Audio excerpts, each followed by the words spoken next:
Good afternoon, Lisa. Good afternoon, Andrew. Blake 7 and the wee apon.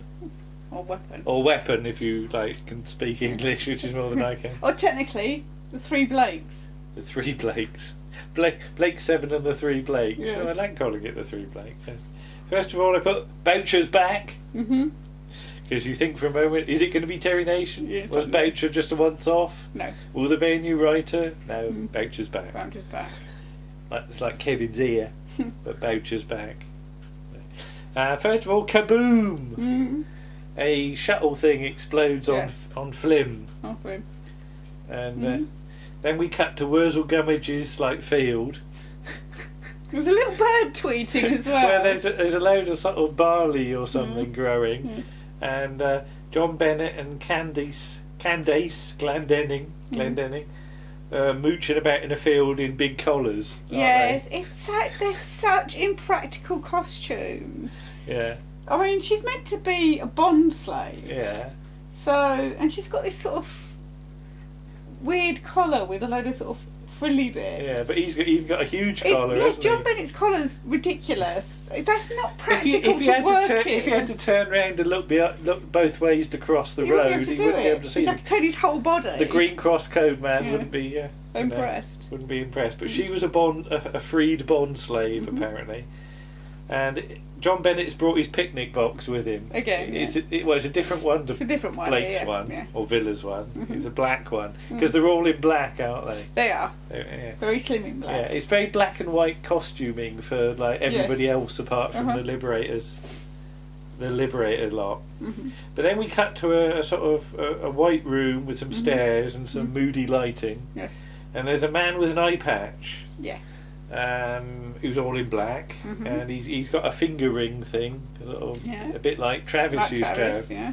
And in comes Blake, and Dudley gets his organ out, He does. and he starts doing ethereal sort of organy music, very much like Image of the Fendal. Yeah. You know the bit when the sort of the Fendal cores sort of turning into, one of Entham's turning into the core, all golden, and it might be a clue because it's the same director, George Spenton-Foster, as his correct name is. That's not necessarily what some of his colleagues necessarily called him. Yes. But yeah, and the eye patch man with the finger gun, he fires his finger, and Blake seems to die. Yes. So that's the end of the season then.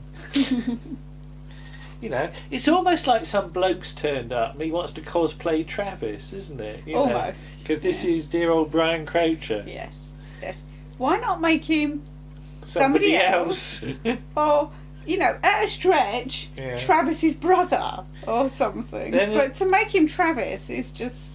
Then an ethereal lady comes out of the mist. Yeah, and with a cloaky thing and the biggest collar of all. Yeah, and then you get a load of sort of like a choir. You get more ethereal music, and she comes down the steps, and she's got this little cloaky thing on with sort of the ring things attached to her sleeves. So she has to keep looking down to make sure she doesn't go arse over tit down the steps.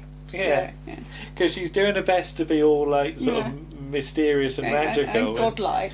Yeah, and then if you tripped and fell down the stairs, it would rather spoil the illusion. It would. Imagine Frank Spencer trying to be ethereal. But yes, so she's got the biggest collar of them all, and this bloke with the eye patch is referred to as Travis. He is. And I thought, well, this is clearly a popular name in the Federation. There are lots of people called Terrence, so this must be somebody else called Travis, but then in comes another Blake in the same costume. Yes. Have they got a job lot down the costume shop? Yeah. Well, and how do they? How do they know that's what Blake's wearing this morning? Because when you cut to the Liberator, that's what Blake's wearing. That's what Blake's put on. And it's obviously to save costume changes, but in story terms, it makes no logical sense. Yeah, because Blake's got an extensive wardrobe. And he's chosen whatever he's chosen this morning, but they're not to know, are they? No. But on the Liberator, Callie and Jenna have got some new togs. Mm-hmm.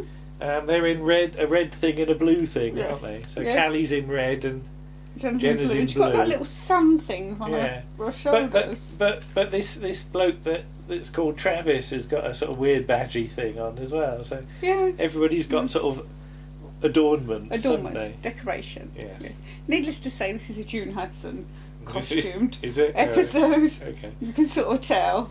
But Blake's been working at an attack strategy for the Federation Weapons Development Base, which was Callie's idea. Mm-hmm. So, like the way they're having a conflab and not telling anybody. Yes. Because if they're going to attack Central Control, they're going to need some weapons. And is this the first mention of Central Control? I'm not sure. Possibly, but it's an early one if it is. But yeah, Blake comes in wearing exactly the same thing the other Blakes were wearing, so I don't know. Do you think they've got the same pants on and the same socks? I don't know. You know, I don't really want to think about Blake's pants. If Blake put his special pants on this morning, do you reckon the other Blakes? His special, but why would they be special? His lucky pants. His lucky pants. You know, like Colin Baker used to have lucky pants. Oh God, okay. So if he's going to attack somewhere, perhaps he puts on his lucky pants in the hope that the attack will be successful. I don't know.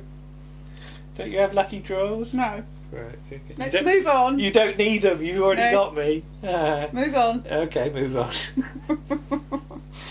But yeah, John Bennett and his chum, who's called Rochelle, apparently, which is suspiciously close to Cushelle again, aren't we?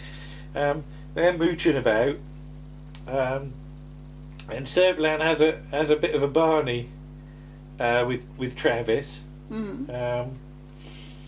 But yeah, apparently these other Blakes that have come in are all clones done by the Clone Masters. Now this weapons development thing was a AAA security installation. And there's a very nice high shot as Gan lugs in Aurak on his little stand. Yeah. Like the fact that Aurak's got a high table to sit up on. It's like he's in a high chair, isn't it? Like he's got to have his little bib on when he's eating or something. Can you imagine Aurak eating? No. Had to be spoon fed. But this base is on full alert, so either somebody broke in or broke out. Aurak's being very sulky about obtaining the sort of information. And I just put Aurak lives on a table. But yeah, where would a fugitive from such a base, where would he go? And did he take something valuable with him, perhaps? So we then cut to some rats who were sitting on a table. They're quite sort of sleek rats, aren't they? Yeah. They look quite well. Black rats. Yeah. And Rochelle's told not to wander off. And she thinks this was a mess room. Well, it's certainly a mess because there's bits all over the thing. And John Bennett doesn't like being called sir, does he? Don't call me sir. But he's annoyed that everybody that worked on with him took credit for his work. And then there's a significant shot of his picnic box. Yes. So there's clearly something inside it.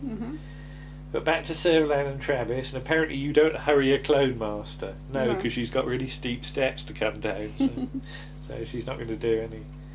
Not going to rush. Not going to do any rushing. But Travis has only one thing he really values, and that's Blake's death. So the clone masters can create life, and although cloning's been known for centuries, it is a potential weapon. But the clone master lady is herself a clone of her predecessors.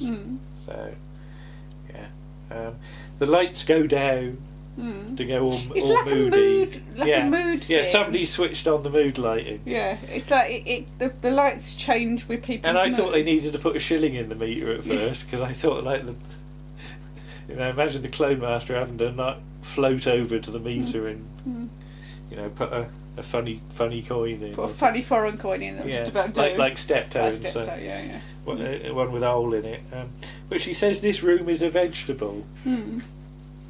So what is it? A massive Swede that somebody's hollowed out or something, or a Mangelwurzel or something like that. It doesn't look like a vegetable. It looks like a BBC studio to me. The clone Blake comes in and he's very polite. Mm. He's not a true clone then. No, because he's been grown. He hasn't been grown from a cell from Blake. He's been grown from DNA information. Yeah. So although they've got his DNA, I'm still worried about how they got information about his tailors. So he's 34 and was born 5 hours ago, which for some reason Servalan finds that interesting. I don't know. Then a guard comes in with a note written on some scrappy old paper that he hands to Travis, which is a message about a massage from Michelle of the Revolution. What is it? Resistance. That's it. But yeah, it's a message about Koza. I didn't say about Servalan's cosy, did we? She's got this sort of elaborate white thing in sort of two-piece thing, isn't it? With more collars and earrings and things. And then the bit underneath is like a body stocking that's sheer. Yeah. You can see through it. It's sort of a white sheer thing. So it's a good thing bits are covered. All right. The Clone Master may be a Clone Master, but she can't say Servalan because she says Servalan at one point. So yeah. But apparently Imipak is missing, and Koza was a B-class technician. Yes. So Aurak's picked up some messages, and they want to know. Blake wants to know who is Koza and what is Imipak. Jenna suggests that Imipak is another Aurak, just because it rhymes, I think. Yeah. And she wonders whether they could breed from them, like sort of get Aurak a bit drunk and he might sort of nuzzle up to Imipak and imagine a drunk Aurak. But yeah, Blake doesn't like that idea. No. He just puts images in his head, like it puts in mine. But yeah, so meanwhile, Koza and Rochelle have got some glowing cubes to act as torches, haven't they? They're a bit lights. Yeah, they're a bit bulky, really, yes. aren't they? Were they in the box or were they? Did you notice them on the set before I they didn't got notice there? them on the set, but so perhaps they brought them with them, didn't they? Collapsible, so they expand. Maybe. They got to pump them up. Well, not unfold them. Well, yeah, I just imagine they were inflatable. Well, not inflatable. He's have to get his bicycle pump They're out. hard, aren't they? But carry on. Go on. Well, things can be hard if you inflate them enough. So yeah, apparently, there's a slithery noise going on outside. Apparently, rats are clever. They go everywhere that people go. So that's why they're on all the planets. I'm more worried about the fact that there's birds on this planet. So apparently birds go everywhere people go as well. Yeah. So like spaceships, when they go to a new planet, they must be full up of rats and birds and things. Yeah. Like you got who's the bloke that does the bird noises? Oh, Percy Edwards. Percy Edwards. It's like travelling with Percy Edwards when you go on a Federation spaceship. But slaves are not allowed to earwig because she was listening to people's conversations or something. But she takes her cube and goes and has a look out in the corridor, wondering what the slithery sound is. Now, everyone on this project, this weapons project, is dead, and all the data has been destroyed. Yeah. But Servalan and Travis know that there's 4 planets that Koza could have got to, which it's only 4, so it's not too bad. But if he's cornered, he might destroy the weapon that he's got. But Travis says they put a load of proximity mines in around all these planets. Yeah, they seeded them in the atmosphere. So nobody can get in without exploding things. Without some explosions going on. Servalan's got a flare she keeps sticking her conch into, hasn't she? This is when she's back in her office. Yeah, this is in her office, so she keeps on having the proper old... Well, she doesn't make a noise, but... No. Well, it's obviously artificial. Is it plastic? I was going to say it's plastic, so don't... And she's got mood lighting in her room as well. She has, yeah. It's like the lighting people have forgotten to turn it off. It's all like pastel purple, blues and yellows and things. But in comes Scott Fredericks playing Carnell. Yes. He's got his best cape ensemble on as well, hasn't he? And she says it's all going wrong, and he says you've just got a lack of confidence. And he's a brilliant psycho-strategist, apparently. with amazing eyelashes. I was sitting there thinking, have they put mascara on his eyelashes? Wouldn't look at those because they're really long and quite dark. He's got quite pale eyes. Yeah, Servalan has a bit of a rub of it. She likes people. Men. Yeah, she has a bit of a feel. And he says, you'll get Imipac for yourself, basically. On board the Liberator, Blake gets his Etch-a-Sketch out and draws a wobbly circle, saying he's probably about here. He's a bit better than last time. Yeah, but this wobbly circle still seemed to encompass dozens of stars. So he's really not much use at tracking things down. I like the line that Villa's not too bothered about finding out what Imipac is, which is this thing. And Avon says, "Do you want your last words to be oh, so that's Imipac?" Yeah. But yeah, I like the fact that to signify they're going into action, Blake slightly does his zip up. Yeah. Did you notice that? I Just did. sort of, I'm ready now. I don't get a chill. Just his top zip, I noticed. He didn't need to do any other ones up. No. I don't know. They're already done. Has he got zips, do you think? I don't know. Or has he got buttons? We keep getting sidetracked. Can we carry on? I'm interested in I don't know. In Blake's You're not trousers likely to now. find out. Okay. But the ship, when it blew up, it obviously wasn't crashed, says Carnell, because this is all a ruse. He goes on about symbolic suicide. He's got a chess computer that he's beaten 6 times, despite it being sort of the best one in the business. Now, this is 1979, and chess pops up a couple of times in this season, doesn't it?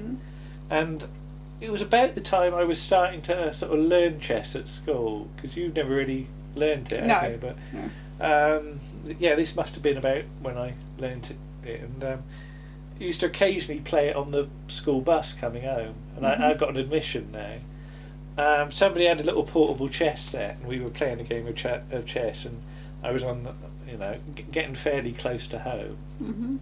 So I made me move, and then he made his move, and I made my move, and then he made his move, and we made some more moves, and then I looked out of the window and I realised that I'd missed my bus. I'd missed my stop by about a mile. So I had to rush up to the bus driver and say, "I've missed me stop. I didn't get out at my house." And the man called me a silly fool and made me get off the bus and walk all the way home. Oh God! Where would you have ended up if you'd not noticed? Sixpenny Hanley. Oh God! I got out sort of halfway beyond Wyke, and I had to walk all down the lane. Thankfully, it wasn't in the dark, because I could have got run over by a tractor or something. But I was so engrossed in my chess game, because I'd learnt how to play chess, that I didn't even get off the bus. You didn't even get to win your chess game, honestly. No. But I looked out and thought, hang on. Anyway, he didn't crash because he's too good a pilot. If he did crash, there would have been nothing left. Carnell's worried about his fee. Yeah. But yeah, there are some more noises in the dark back with John Bennett. A rat squeaking, so something seems to get it. Yeah. So there's something else about. And is either a slithery thing out there, or John Bennett's got a real rumbly tummy. I don't know what it is. And then there's something sort of... is there something at the door or something? So, don't they sort of drag a table across? And, yes. Yeah, to block the door. And then there's a really weird shot out of Servalan's window of the stars. Yeah. And it's all defocused. Yes. But it doesn't betray the fact that these are a load of lights stuck on a bit of black background. But Carnell's there contemplating the infinite. Servalan's gone now. Yes. And just left him in her office. Yeah. Unless he snuck back in. He must snuck back in. Surely she'd have booted him out and locked the door, wouldn't she? You wouldn't leave him. Even though she's told him to wait. Well, you can have a long wait. If she's zooming off to some planet and she doesn't know how long she's going to be.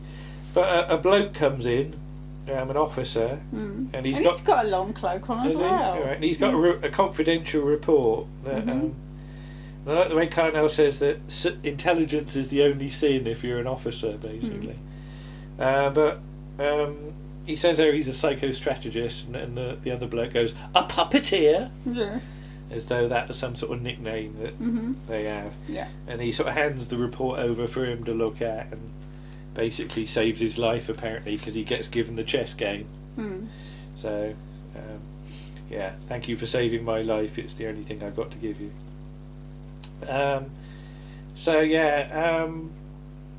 Whatever it is that's slithering around is some sort of nocturnal predator. Rochelle goes to look out the door and says it's gone. And she comes back in, shuts the door, and then door smash as a thing. And you never really quite see what the thing is. No, it's just sort of claws, isn't it? It's like the IMC robots' claws. But, and I just put thing comes through window. It's like a sort of, I don't know, it's like the arse of a Zarbi, I thought it was. I don't know what it was. But John Bennett gets his weapon out, and it's a long prongy thing with like circular plastic discs on it, and he zaps it. It goes. Then nothing happens, and he gets a box out and he presses a button, and it starts to smoke and stuff, and then it sort of turns into a sort of squelchy puddle or something, doesn't it, outside? And he goes, I invented that death. It's called Imipack. Just in case you hadn't been paying attention what it was called. So a Blake appears on location, and he immediately heads for door 28. I don't know quite what this location is. No. It's weird. It's got like a load office buildings. Well, he's got a load of machinery about, Yeah. and all sorts of weird stuff. So yeah, but yeah, Blake comes in, or this Blake comes in. They're packing up to go at this point, putting all their stuff in their box. Yeah. And he says, although he's like meant to be Blake, he's clearly not. No, because he's acting in a sort of very sort of wooden way, isn't he? Well. Like sort of starey eyes, and he does this weird all life is linked thing that real Blake wouldn't do in a month of Sundays.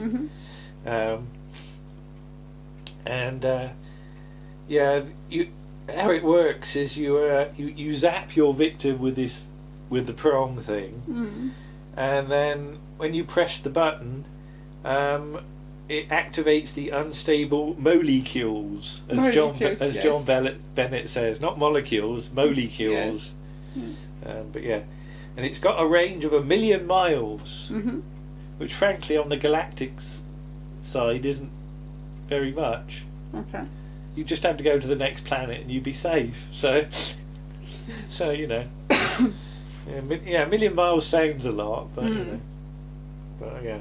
Again, it's never quite explained how it works, which is just as why I wouldn't. But in comes Servalan and Travis in a floaty white thing. That's Servalan. That's Servalan. I don't know. Travis probably tried it on and thought no, but it's got it's a coat thing, isn't it? Is it sort of furry again? Yeah, I think with so. a big hood, with a big wispy parka thing, isn't it? Like you get fur on a parka. But you can imagine Mary Tams Romana wearing it. You can, it's quite similar. Actually, that's Joel Spenton-Foster as well. Isn't it? Yes. Yeah. Yeah, there you go, you see. Perhaps he liked it. Right, where am I going? 6, 7, 8. There we go. But Blake, Avon and Gann come down.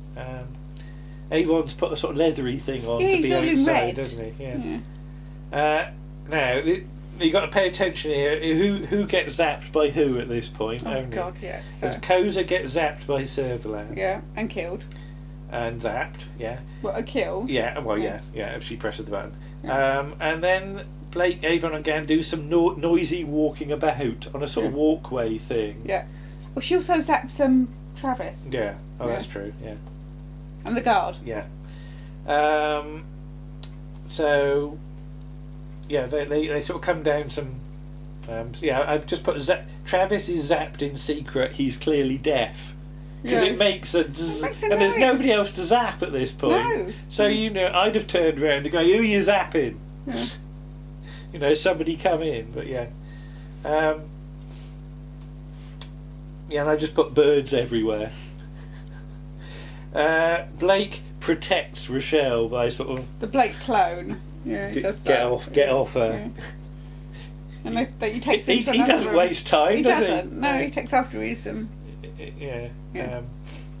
Yeah, I just Blake wants to protect Rochelle. Brackets. I've never heard it called that before.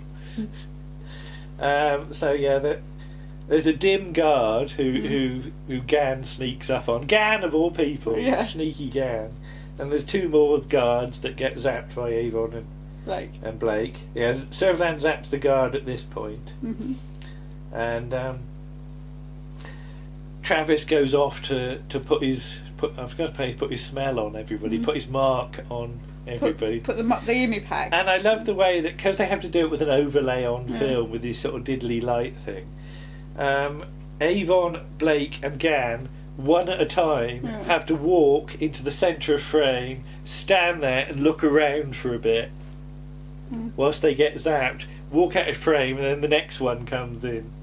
You know, the fact that they all stand in exactly the same place to gozz around is very silly. And I do love when Avon comes in, because Paul Darrow does a bit of darrowing. Yeah. And I just put silly boys stand in a different place, you know. And then they sort of run in with some echoey footsteps that doesn't quite match the speed that they arrive at. So Travis hands over the gun bit, and the guard is deaded by the button press thing. Why does it not kill Travis at that point? Well, you have to. I think there's a key to each one. Like, everybody's got their own PIN number. But all she does is press a button. Surely that should kill everybody. Yeah, well, yeah. I think it's each one's. It's probably a queue. Like, you know, first one, beep. Second one, beep. Third, you got to press it each time. Christ, if you mark 10,000 people, you've got a lot of button pressing to do. But yeah. Did you notice Gan's chest during this? No. Gan's V-shaped shirt was getting lower and lower. Oh God, no, I didn't notice that. You can see a bit of Gan's hairy chest. I didn't notice that at all. So my eyes were drawn to that for some reason. I do apologise, but yeah. It's even worse on the Liberator at the end, but yeah. Amazingly, everybody recognises this bloke called Travis as Travis. Yeah. It's the Travis. It's not a Travis. No, it's the Travis. Good heavens.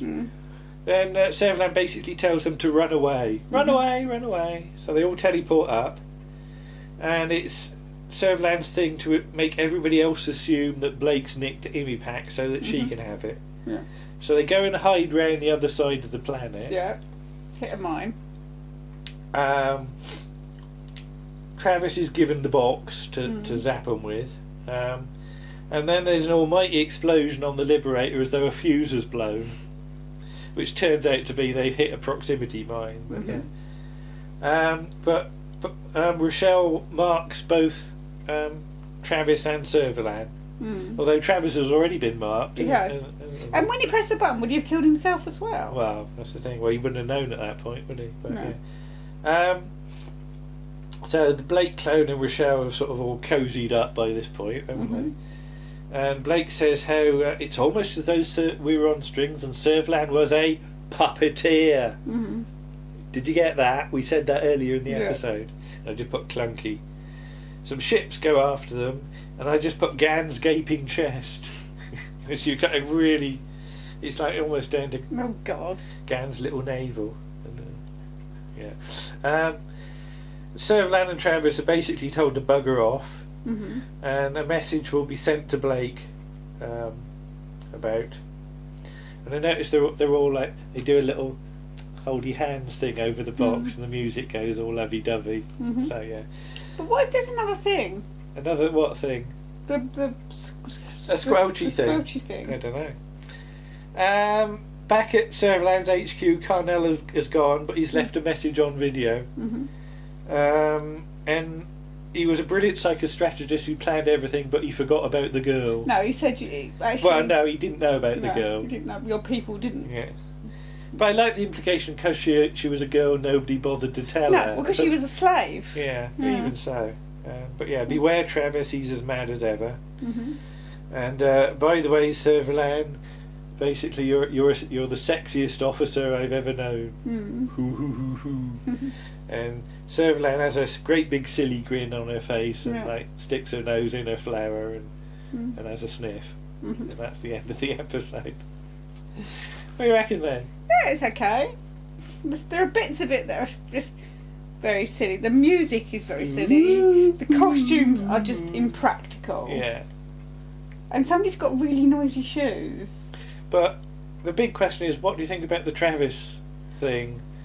I don't know. What options did you have? Just have somebody else, surely. Yeah, you would have just made it another officer. Because poor O'Brien is just lumbered. He's lumbered with trying to recreate a character that's already been established. Yeah. And the fact that no reference is made to the fact that he looked... Because in Hello, Hello, when Herr Flick changes, he's had plastic surgery or something, doesn't he? Did they do that with Bertorelli? Because the actor that plays Bertorelli changes remember. as well. I don't know, but yeah. Yeah, so, I mean, Hello, Hello does it a couple of times, but as a kid, I can't remember what I thought, really, because I did see this, and I don't know whether I just sort of accepted it or what. I mean, I guess sort of TV watching was a bit different in those days, because you get the thing nowadays with new Doctor Who that people sort of boggle when they see the same actor, like with Peter Capaldi. Yes, they've addressed the fact that Peter Capaldi's Doctor looks the same. Hercules. But nobody ever bothered that, like Michael Sheard played 5 different parts. Well, nobody actually did it with Colin Baker. When Colin Baker becomes the Doctor, nobody goes, "Oh, hang on, you look like that." So were people more accepting of people in different parts? Well, perhaps they didn't notice as much. Yeah, maybe. Yeah. I really don't know. It's an interesting question about how audiences sort of react to things. And I just wonder whether it's changed, since this episode was shown. Possibly. Anyway, so next time it's Horizon. It's Horizon, yes. And that's an episode I've got virtually no memory of. Okay, so we'll see how that one goes. Yes. Okay. Bye-bye then. Bye.